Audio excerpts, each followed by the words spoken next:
Namastê, tudo bem com você? Eu sempre muito feliz de estar na sua companhia. Uma honra você me deixar entrar na sua casa. Gratidão.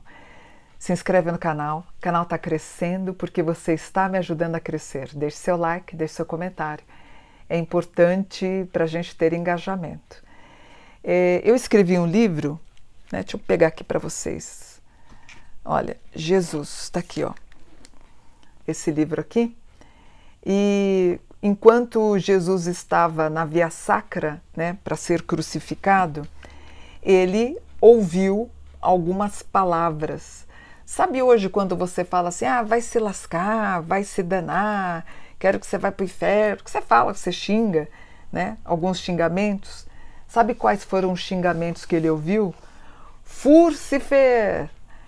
Patibulatus! Era isso que ele ficou escutando no caminho para a cruz.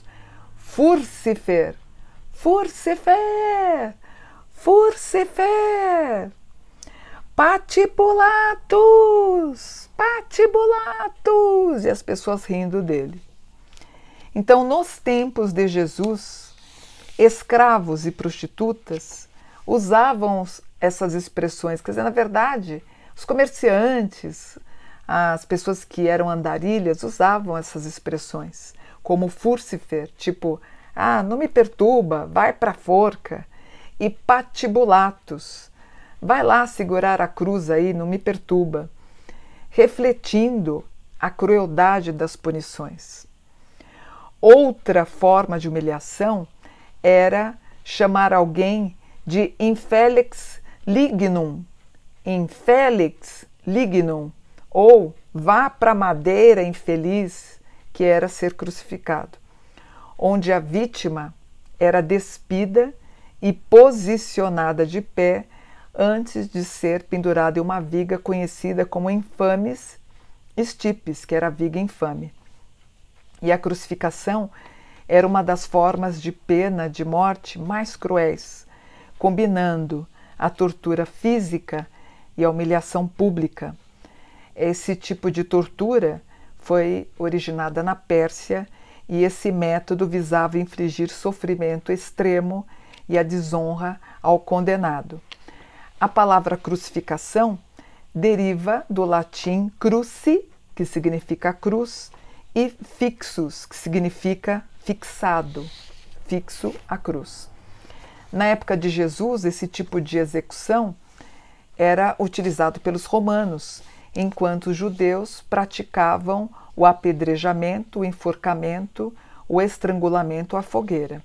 No Império Romano, a cruz era reservada aos rebeldes e os criminosos condenados por crimes graves.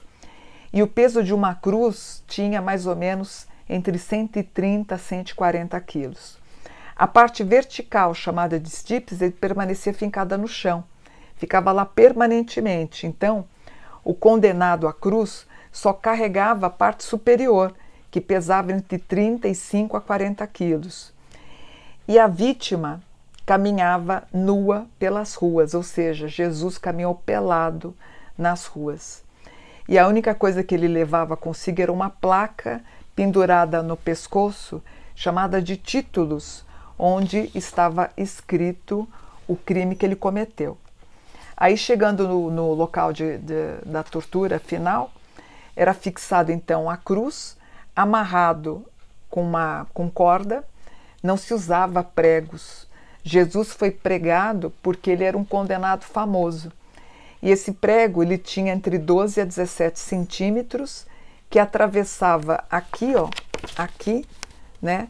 Jesus não foi pregado aqui, foi pregado aqui, né? Inclusive, o certo era aqui, porque senão rasgava a mão dele, né?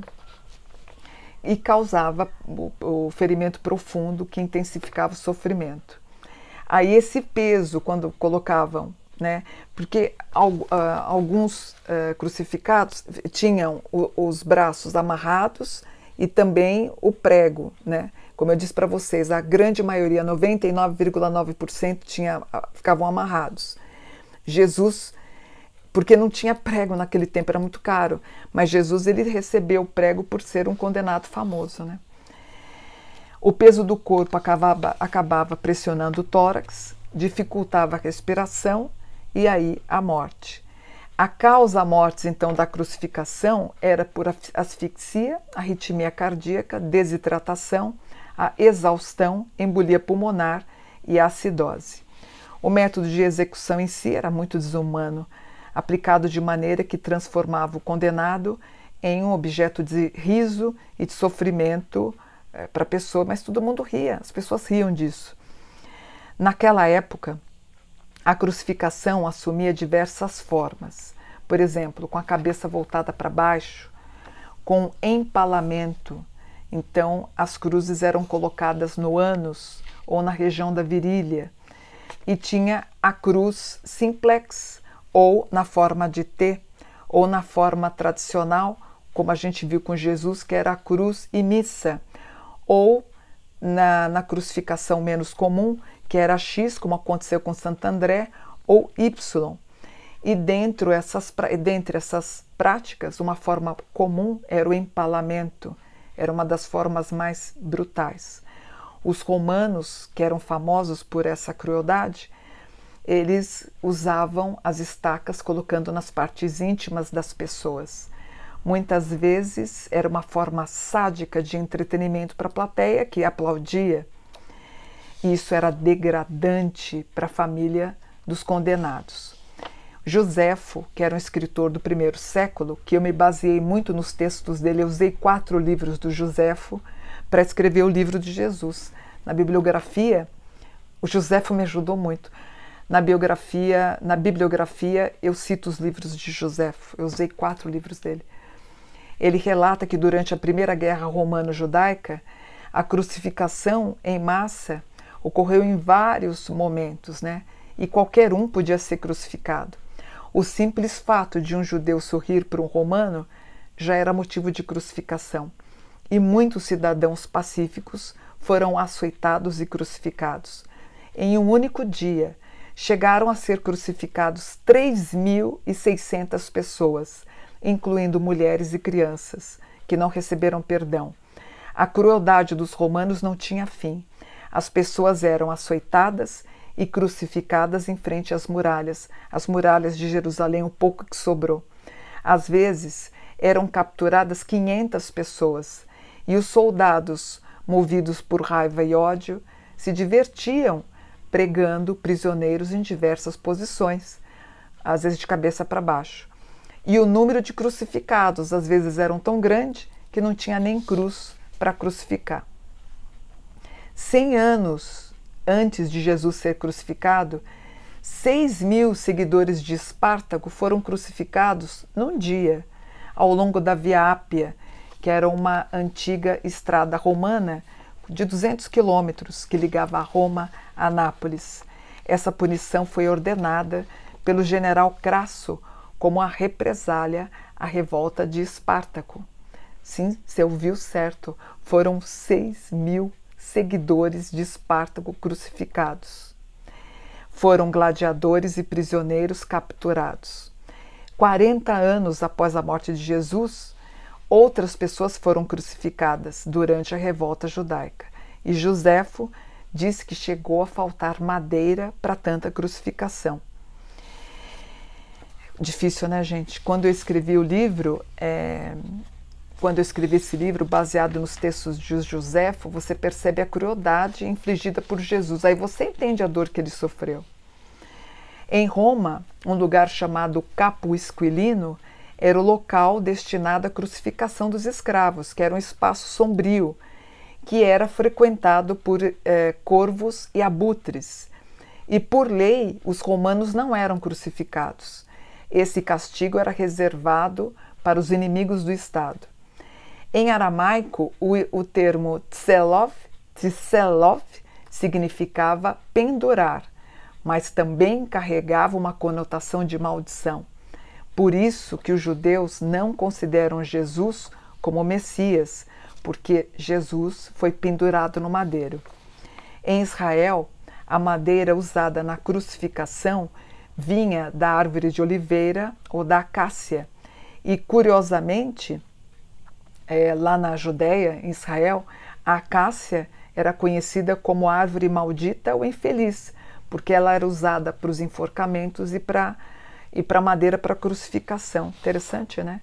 E a acácia hoje é usada na maçonaria. A execução por espada só foi ser usada muito tempo depois, a espada, né? E aí ela foi usada exatamente por isso. Ela foi usada por ser mais rápida e menos humilhante. E a crucificação só foi abolida quase 300 anos depois, na verdade no ano 337, durante o reinado do imperador Constantino. Agora você imagina Jesus, que eu relato nesse livro, ele andando pela Via Sacra, nu, totalmente despido. É que eu não vou relatar aqui agora, mas a crucificação, as pessoas ficavam crucificadas, nuas, centenas de pessoas em frente ao que restou do templo no templo de Jerusalém, mulheres, crianças, não importava, os romanos eram sádicos mesmo. Só foi abolida essa prática 337 anos depois da morte de Jesus. Ou seja, aqueles dois que dizem serem ladrões, não eram ladrões, eram revoltosos, né? E quando escolhem Barrabás, que na verdade o nome Barrabás era Jesus Barrabás, Jesus era um nome muito comum nos tempos de Jesus, né? E Jesus, que era um tecton, que era um carpinteiro, ele estava na hierarquia social em terceiro lugar, né, mais ou menos assim, no terceiro, quarto lugar, até quinto lugar. Quando ele se torna um tipo de um pastor, que era chamado de Messias, o Messiá, ele cai para 10º lugar. Então ele tem um descrédito da sociedade, então ele se torna um rebelde fazendo tudo isso. Ele foi muito rebelde, né? Até antes dele ser batizado como João, ele não era muito benquisto, ele era chamado de beberrão e fanfarrão. As pessoas não gostavam muito dele. Ele se torna o que a gente vê com todo o conhecimento dele depois do batismo. Antes do batismo, as pessoas não o tinham muito em consideração e acharam muito estranho. Aí ele começou a tomar jeito, vamos dizer assim, né? E aí ele começou, e realmente no Rio Jordão é como se o Espírito Santo tivesse tomado ele, e aí ele passa a ter a envergadura que ele tem nas ruas de Cafarnaum, com as bem-aventuranças, e aí ele toma uma magnitude, uma coisa sobrenatural, né? Tanto que quando ele se encontra com os apóstolos e ele consegue ter junto com ele Jesus, Moisés e Elias, que ele tem uma transfiguração impressionante, que ele se torna a luz, e aí ele começa a receber todo o conhecimento. Aquilo foi impressionante, né? Mas eu tive num lugar, inclusive, que em um momento eles tentam até jogar Jesus de uma montanha. Você vai em visitação, você vai conhecer esse lugar. Mas é isso, a crucificação era cruel e as pessoas ofendiam Jesus, ofenderam Jesus com esse nome cruel. E pensar, gente, que se usava um gorro com pregos por dentro, deformavam o rosto das pessoas. Por isso que foi propagado por séculos. Eles acreditaram que Jesus, conseguiram tirar Jesus de cena na Via Sacra para colocar em uma outra pessoa, porque como era um gorro, poderiam ter trocado, mas foi impossível, foi Jesus crucificado mesmo. Pensaram que foi Simão, pensaram que Jesus teria um irmão gêmeo, ou até Tomé, mas improvável, porque quem tomava as dores de alguém na Via Sacra, no caminho, se qualquer pessoa que pudesse ter ajudado Jesus, era crucificado também. Cirineu, não teve como, ele realmente foi crucificado. O que eu levo à reflexão é que Jesus, ele sai da cruz, descem ele do madeiro 3 horas depois da crucificação, que leva Pôncio Pilatos a indagar. Assim, meu Deus, ele saiu, e geralmente os crucificados que ficavam lá, ou os empalados, eles ficavam 8, 9, 10, 12 horas, né? E sendo devorados por abutres, por corvos ou até animais selvagens, né? Então, o que eu levo à reflexão sobre isso, essa descida do madeiro tão rápida, e os islâmicos também pensam como eu, é um fato que leva à reflexão no livro. As pessoas estão lendo e estão gostando da minha reflexão, tá bom? Então é isso, para você ter uma ideia do que os xingamentos, o que ele deve ter ouvido nos tempos de Jesus, tá bom? Vou ficando por aqui. Namastê, gratidão por um dia, para você ver, né? Um homem tão xingado, tão humilhado, e hoje ele é abençoado e as pessoas clamam o nome dele, né, em oração. Você vê como as coisas mudam, né? Interessante isso. Namastê, gratidão por um dia de reflexão.